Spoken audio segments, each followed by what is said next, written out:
Shalom, eu sou o Trigo. É muito comum as pessoas que vão à igreja acreditarem que por irem à igreja tornam-se santos diante de Deus. Quando Deus diz assim: portanto, ninguém será declarado justo diante dele, baseando-se na obediência à lei.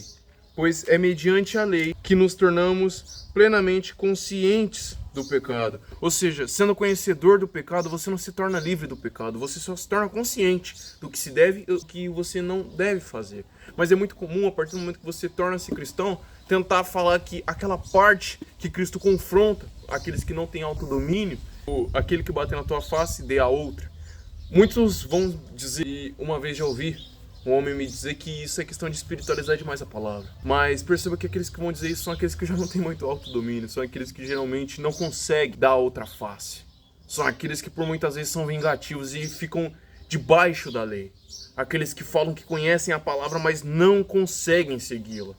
Pois tudo aquilo no qual não tem autocontrole é culpa do diabo. E tudo aquilo no qual realmente deveria ser culpa do diabo, eles culpam uns aos outros. Lembro-me que o pior poeta do mundo, que eu admiro bastante, ele falou assim: anjos, longe de Deus, eles são demônios, quanto mais um homem. E isso equivale para nós. O homem em si, ele não muda.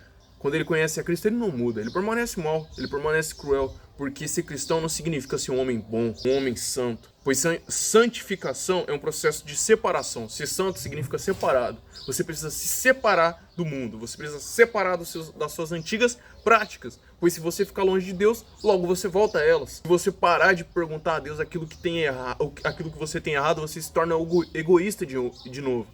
Você se torna ganancioso de novo, porque lá no fundo o homem em si, ele é assim por conta da sua própria natureza pecaminosa. É a obra da carne. Todo homem quer resolver tudo com as próprias mãos. Todo homem quer ir lá e ter que fazer alguma coisa.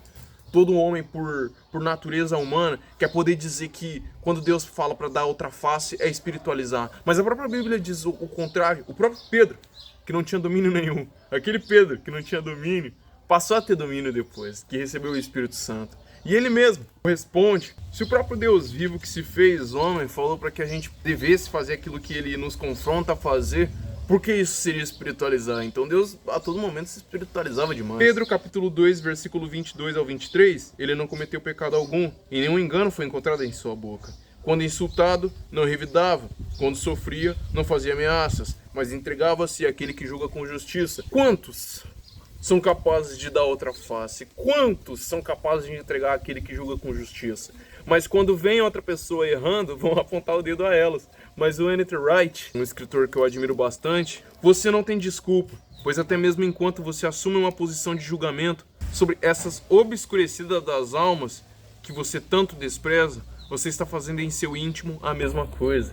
Lá no seu íntimo, quando você aponta outro por sentir muita ira, você também sente. Quando você vai lá e tentar apontar na Bíblia aquilo que está errado, você está errado. Ser cristão é observar a si mesmo, é olhar para o seu próprio coração e perceber que tem algo errado. Perceber que aquilo que Cristo aponta em você é aquilo que você tem que mudar. E não você olhar para outros homens e acreditar que eles têm que corrigir isso e aquilo e você não. Mas a Bíblia fala muito sobre esse tal autodomínio, muito você vê sendo pregado sobre tudo ser culpa do diabo.